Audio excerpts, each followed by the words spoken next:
Welcome to Sravani's media. Varma నోరు జారారు, అనకూడని ఒక మాట అనేశారు. 4 అనిపించుకుంటున్నారు కూడా ఈ పిఠాపురం వర్మ. ఇప్పుడు పిఠాపురం అంటే పవన్ కళ్యాణ్ పేరే తప్ప మరో పేరు వినిపించదు. అయినా కూడా టీడీపీ మాజీ ఎమ్మెల్యే వర్మ చేస్తున్న అనవసర హడావుడి రాద్ధాంతాలు టీడీపీ పెద్దలను ఇరకాటంలో పడేశాయి. ఎంత తొందరగా పిఠాపురం నుండి వర్మను తప్పిస్తే తెలుగుదేశం పార్టీకి కూడా అంత మంచిది.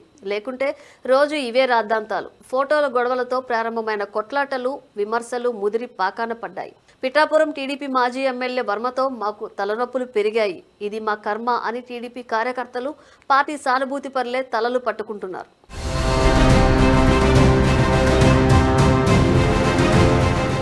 ప్రస్తుతం ఎన్నికల్లో కులం, ధనం, మతం పనిచేస్తుందని తెలిసి కూడా వర్మలో మార్పు రాలేదంటే ఆయనే తన గురించి తాను ఎంత అతిగా ఎక్కువగా ఊహించుకుంటున్నారో. ఎన్నికల్లో పవన్ కళ్యాణ్ను తానే గెలిపించానన్న భ్రమలో వర్మ ఉన్నట్లుగా ఆయన చేసే కామెంట్లను బట్టి స్పష్టమవుతుంది. తాజాగా వర్మ చేసిన స్థానికేతరత కామెంట్లు టీడీపీ ప్రముఖులందరికీ తలనొప్పి తెచ్చిపెట్టింది. అసలు విషయం ఏమిటంటే టీడీపీ పిఠాపురం మాజీ ఎమ్మెల్యే వర్మ స్థానికతపై అనవసరంగా నోరు జారారు.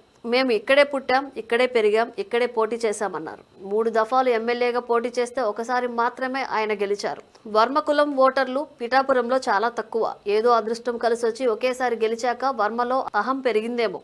ముద్రగడ పద్మనాభరెడ్డి ఇక్కడ నుంచి పోటీ చేసి ఘోరంగా ఓడిపోయారు. ఆయన కూడా స్థానికుడు కాదు.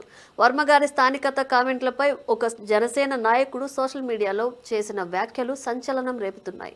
చంద్రగిరి నియోజకవర్గానికి చెందిన చంద్రబాబు కుప్పం వలస వెళ్లి 8 సార్లు గెలిచారు. హైదరాబాద్ లో పుట్టి పెరిగిన లోకేష్ కూడా గుంటూరు జిల్లా మంగళగిరి నుంచి ఒకసారి ఓడిపోయినా రెండోసారి భారీ మెజారిటీతో విజయం సాధించారు. మద్రాసులో పుట్టిన నందమూరి బాలకృష్ణ హైదరాబాద్ లో ఉంటూ హిందూపురం నియోజకవర్గం నుంచి వరుసగా 3 దఫాలు ఎమ్మెల్యేగా విజయం సాధించారు. అలాగే హైదరాబాద్ కారంచేడులో ఉండే ఎన్టీఆర్ కుమార్తె దగ్గుబాటి పురంధరేశ్వరి కూడా విశాఖ, రాజమండ్రి నుంచి ఎంపీగా పోటీ చేసి గెలిచారు.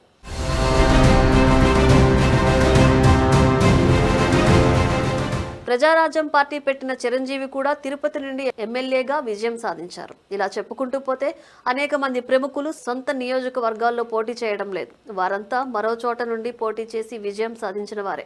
ఒక్క పవన్ కళ్యాణ్ విషయంలో మాత్రమే స్థానికేతరత రాద్ధాంతం ఎందుకు? చంద్రబాబు, లోకేష్, బాలకృష్ణ సొంత నియోజకవర్గాలను వద్దనుకున్నారు. పుట్టి పెరిగిన తెలంగాణ రాష్ట్రంలో కాకుండా ఏపీకి వలస వచ్చారు, ఎమ్మెల్యేలు అయ్యారు. ఇవన్నీ మరిచిన వర్మ స్థానికతను మాట్లాడి తన పరువును తానే తీసుకోవటమే కాకుండా చంద్రబాబు, లోకేష్, బాలకృష్ణ పరువు కూడా తీసేశారు.